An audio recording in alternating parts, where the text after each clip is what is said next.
Hello, good people. We still take time to deliberate on this matter, leadership, to be able to teach ourselves how to be great leaders. And we've looked at the habits, looked at the questions to ask yourself as a leader. We've taken time to look at office politics. Now we must look at types of bad bosses.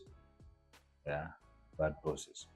Because in a work environment, you'll get different people with different characters. Where you work, boss is either a good boss or it's a bad boss. I'm sorry. If you have a good boss, then I will encourage you to find ways to work with your boss, to work with your leader, so that you can grow in your career path. And if you have a bad boss, you are not the first one.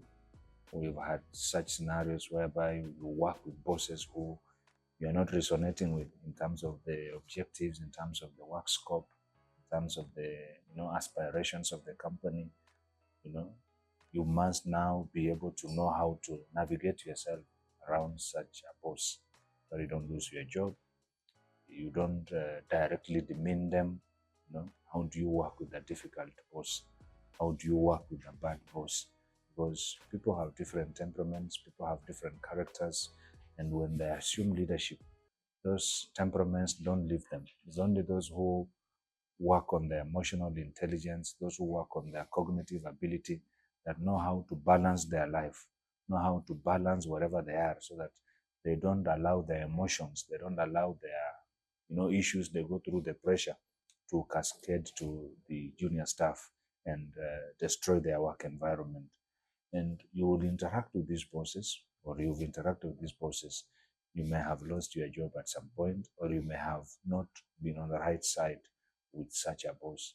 And therefore, it is in good faith that you will learn each day, how do you navigate, how do you work with such people, so that you don't lose your job, so that you don't lose your boss. Remember, he's wicked. Remember, he's a bad boss, but he's still your boss.